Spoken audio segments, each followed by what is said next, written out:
Shalom everybody. As I begin to record this video, thousands of IDF soldiers, of holy IDF soldiers, are fighting in southern Lebanon, including my sons. And we in Israel are being updated about a potential Iranian attack on Israel, similar probably to what happened back in April. I have no clue what will be by the time you are watching this video, but this is the reality we are living in right now.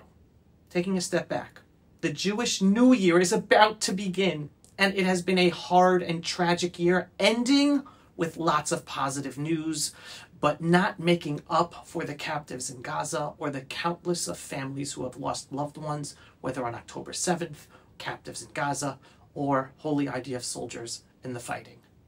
Just a year ago, the Arab Muslim world was in euphoria, and all of Israel's enemies, and on college campuses around the West, that Israel was about to be destroyed because they seriously thought that the horrific October 7th infiltration and massacre was the beginning of the end of Israel.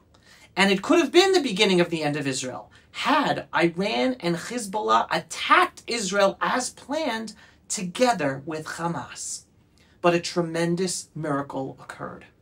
As I spoke about in my videos soon after October 7th, for whatever reason, Hamas attacked without first coordinating with Iran and Hezbollah. And then the second miracle was that even after Hamas attacked, Iran and Hezbollah did not join in the fight to finish off Israel according to plan. Yes, Hezbollah started shooting rockets, missiles, and drones at us on October 8th, but the original plan of destruction was for Hezbollah to attack via its vast network of terror tunnels and take over all of northern Israel, doing a similar infiltration, rampage, massacre, kidnappings as Hamas did to us outside of Gaza.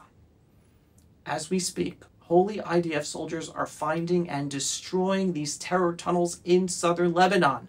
This is how one of these terror tunnels looks. Some in the forests, some under homes in their villages. And here we are destroying these tunnels. This is taking place as we speak. With all of the sadness of October 7th, we are literally living miracles.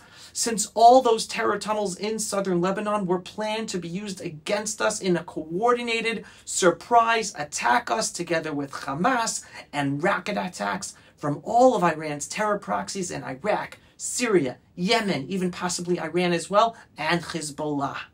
Do you understand how miraculous it is that it was only Hamas that attacked us on October 7th alone?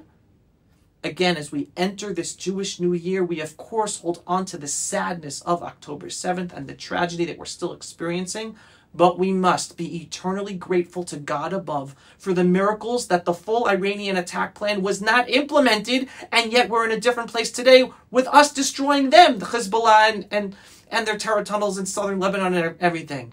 And to even emphasize the greatness of this miracle even more, Israel's military leaders, current and retired, have known about these Hezbollah terror tunnels in southern Lebanon for years. And until a few months ago, they were still acting out of U.S. interests, telling the Israeli people and Prime Minister Netanyahu and the government that we should make a ceasefire with Hamas and hold off on any military offensive against Hezbollah in Lebanon.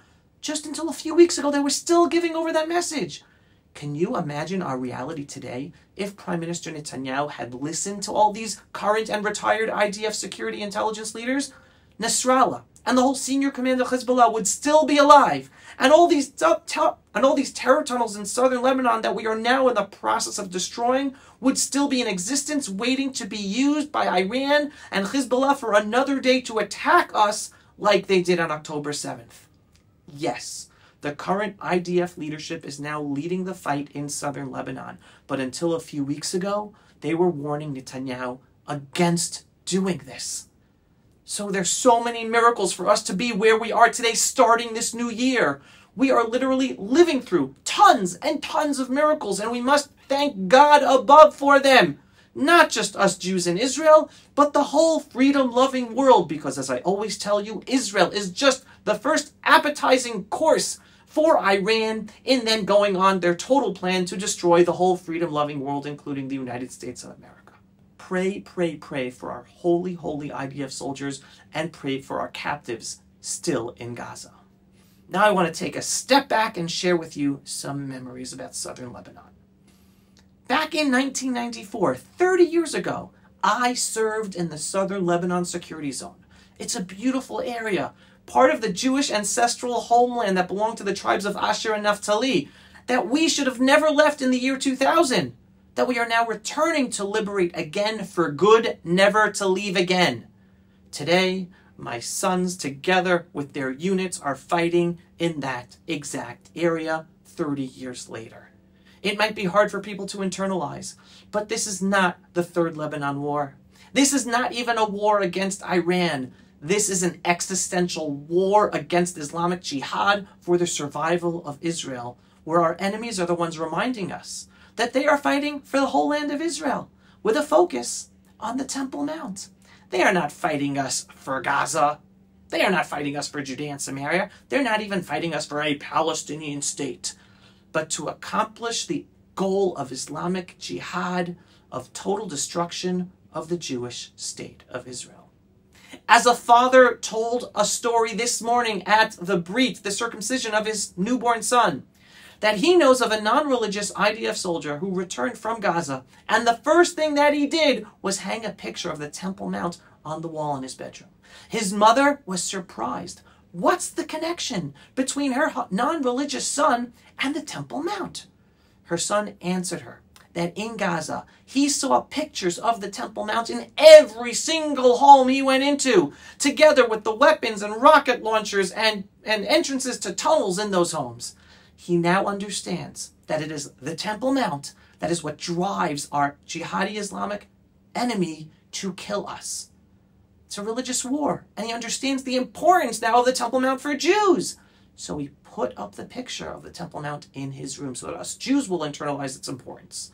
This is what we are fighting over. This is what our Arab Muslim enemies have been fighting us about since the early 20th century, with horrible pogroms against us that included the ones in 1929 and 1936. You're not familiar with them? Google them. And this is years before Israel liberated Judea and Samaria and Gaza, no occupation, no settlements, and years before the state of Israel was even established. The Islamic jihadist motivation to kill us is a religious one, and they will always have that motivation to kill us even after we finish this war. That is why the only way we can end this war is with a total victory by never leaving Gaza and southern Lebanon again. Ever again. We must remain in those ancestral Jewish lands forever and resettle those areas with Jewish communities.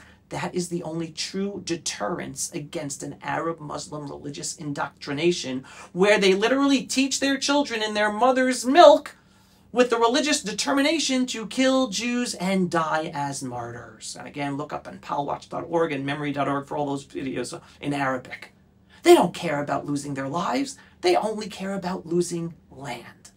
That is the only way we win and instill true deterrence. We make those ancestral Jewish homelands sovereign once again as Jewish territory with Jewish communities, Jewish again.